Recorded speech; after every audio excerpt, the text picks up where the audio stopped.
Je savais dès le départ que je pourrais être perçue comme la fautive ici, et je l'accepte. Mais laissez-moi vous éclairer sur la situation, j'aime véritablement mon mari. Je comprends que certains puissent en douter en raison de mes actions, mais c'est la vérité. Ce qui s'est passé était une erreur. Mon mari a 37 ans, et moi 31. Nous sommes mariés depuis 5 ans, et nous étions en couple 7 ans avant cela.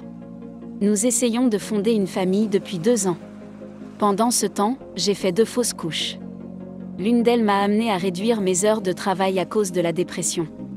Puisque mon mari était le principal soutien financier, j'ai décidé de travailler à temps partiel.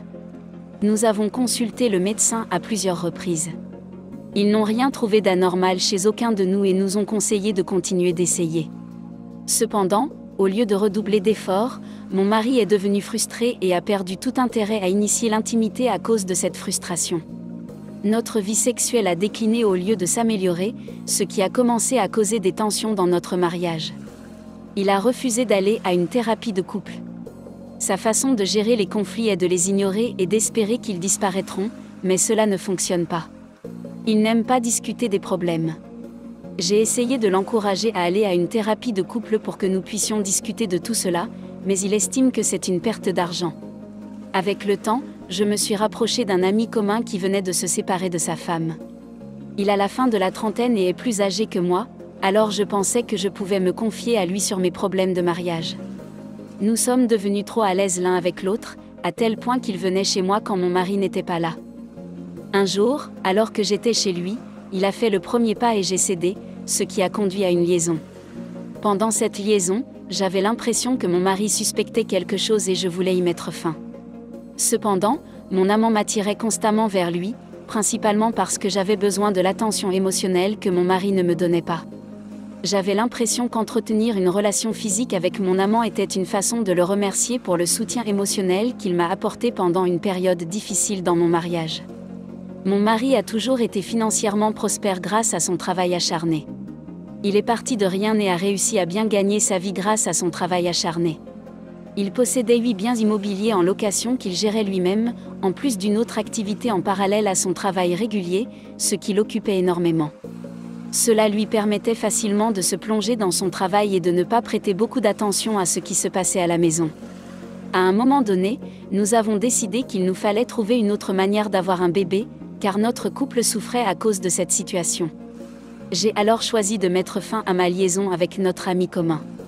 Cependant, j'ai eu une dispute avec mon mari, ce qui m'a amené à reprendre cette liaison. Un jour, pendant que mon mari était au travail, j'ai invité mon amant à la maison. Inopinément, mon mari est rentré pour déjeuner et nous a surpris. Il a dû commencer à avoir des soupçons, car il n'avait jamais fait cela auparavant. Nous ne faisions rien de déplacé, mais nous étions au lit ensemble et il a compris ce qui se passait. Je reconnais que mes actions étaient mauvaises et je suis consciente de la douleur que j'ai causée à mon mari. Je suis profondément désolée et je sais qu'il n'y a rien qui puisse compenser cela. Il a quitté la maison et est revenu très tard. J'ai essayé de l'appeler, mais il n'a pas répondu. Le lendemain matin, j'ai remarqué qu'il avait dormi de son côté du lit, mais il était déjà parti avant que je ne me réveille. Je l'ai trouvé dans la cuisine et ai commencé à m'excuser, mais il n'a pas accepté mes excuses. Au lieu de cela, il m'a demandé depuis combien de temps j'étais impliquée avec notre ami commun et voulait connaître tous les détails sur le début et l'évolution de cette liaison.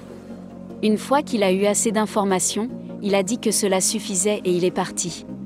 Je ne sais pas où il a passé cette journée, mais il est revenu le soir. Après cela, j'ai complètement arrêté de voir mon amant. Par la suite, il n'a jamais reparlé de l'affaire. Il a commencé à agir comme beaucoup de personnes le font après une dispute, ne montrant ni amour, ni gentillesse, ni colère, ni passion, mais se comportant de manière distante et froide. Il ne me parlait que lorsque c'était nécessaire.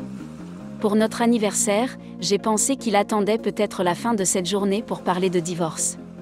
J'ai donc commencé à contacter des avocats. Toutefois, l'anniversaire est arrivé et s'est éclipsé. Il m'a emmené dîner à l'opéra et c'est tout. 7 mois après m'avoir surprise au lit avec notre ami commun, il n'a plus jamais évoqué le sujet. Parfois, j'essaie d'introduire le sujet, espérant résoudre ce problème et parvenir à une solution, mais il m'interrompt toujours et devient maussade pour le reste de la journée. Il ne se comportait plus comme avant en ma présence, mais il demeurait poli et parfois même amical. Nous avions cessé d'être intimes et il ne m'embrassait que lorsqu'il partait pour le travail. Je ne savais pas quoi faire et je me trouvais incertaine de ce qui se produisait. Je ne pensais pas qu'il envisageait de mettre fin à notre relation, mais je me sentais de plus en plus mal à l'aise. Je savais que ce que j'avais fait était mal et je comprendrais s'il désirait un divorce. Ce qui m'étonnait, c'est son indifférence envers tout.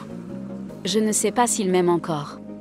Il n'a jamais parlé de nos efforts pour avoir des enfants comme s'il y avait renoncé et j'avais peur de le mentionner. Je sais que ce que j'ai fait était terrible et je ne veux pas le perdre. Je ne referai jamais une telle erreur. Cependant, lorsque j'essaie de discuter de ce qui s'est passé, de m'excuser ou d'une manière ou d'une autre d'atténuer le malaise entre nous, il refuse d'écouter et s'en va. Je ne savais plus comment gérer la situation. J'étais indécise quant à ce que je devais penser de la situation. Puis un jour, j'ai reçu un appel d'une femme que je ne connaissais pas. Elle m'a dit qu'elle était en relation avec mon mari depuis 7 mois et qu'elle était enceinte de lui depuis autant de temps. Elle prétendait que mon mari lui avait tout raconté concernant une aventure que j'avais eue et qu'ils avaient eu une relation sérieuse depuis lors. J'étais dévastée et je ne voulais pas la croire, mais tout ce qu'elle m'a dit était vrai. Lorsque mon mari est rentré à la maison, je l'ai confronté à ce sujet. À ce moment-là, toute la colère qu'il avait accumulée pendant plus de 7 mois a éclaté.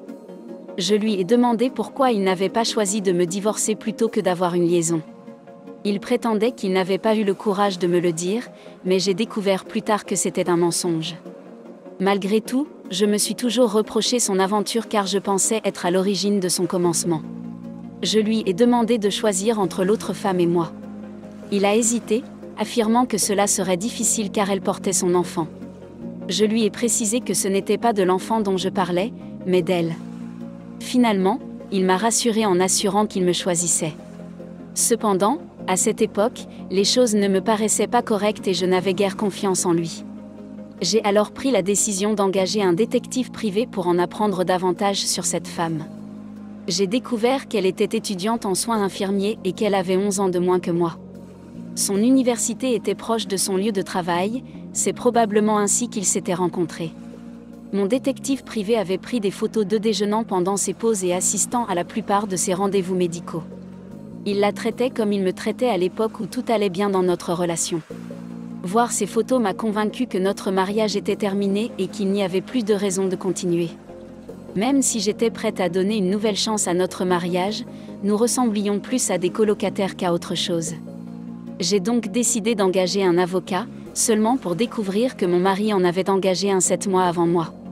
Cela m'a tout de suite inquiétée car je ne savais pas ce qu'il préparait et pourquoi il n'avait pas encore déposé une demande de divorce. Il est devenu évident pour moi qu'il avait perdu de l'affection pour moi après m'avoir trouvée au lit avec un ami commun. Lors des discussions avec mon avocat, alors que nous essayions de déterminer quel bien possédait mon mari, nous avons découvert qu'il avait hypothéqué tous ses biens sauf un, notre maison actuelle, et nos véhicules personnels. L'avocat a suggéré que mon mari cachait ses biens, ce qui pourrait être la raison pour laquelle il n'avait pas encore demandé le divorce. Je me suis sentie trahie lorsqu'il a semblé se concentrer davantage sur l'argent que sur notre relation. Cela m'a donné le sentiment qu'il n'était pas pleinement engagé dans notre relation dès le début et qu'il avait lâché prise depuis l'affaire. J'ai rapidement préparé les papiers du divorce. Après lui avoir remis les papiers du divorce, il s'est montré agressif, utilisant des mots blessants. J'ai insisté pour qu'il quitte la maison, car je ne lui faisais pas confiance. Cependant, il a refusé. Une dispute a éclaté et j'ai décidé d'appeler la police.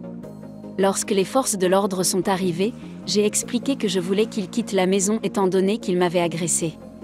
Cependant, du point de vue des policiers, il n'y avait aucune preuve d'agression. Nous avons alors commencé à dormir dans des chambres séparées. Pendant la procédure de divorce, nous vivions toujours sous le même toit. Il a réussi à dissimuler l'existence de 8 propriétés, dont 6 avaient été acquises pendant notre mariage. Il a hypothéqué notre maison il y a 6 mois pour régler une fausse dette, faisant croire qu'elle était détenue par un prêteur. Heureusement, j'ai réussi à obtenir la moitié de son indemnité de retraite, appelée 401K dans le cadre du règlement. Il a refusé de me céder notre maison actuelle, en dépit du fait qu'il cachait des propriétés locatives. Finalement, nous avons vendu la maison et j'ai obtenu la moitié des bénéfices. Il a même contesté cette décision devant le tribunal, rendant chaque étape du processus complexe et difficile. Ses véritables intentions nous ont montré qu'il était résolu à protéger ses possessions lors du règlement du divorce. Pendant que je me condamne pour la fin du mariage, je pense également que son objectif principal était l'argent et la préservation de sa fortune. Il ne s'occupait pas de mon bien-être émotionnel, qui était en réalité la raison pour laquelle j'ai été infidèle en premier lieu.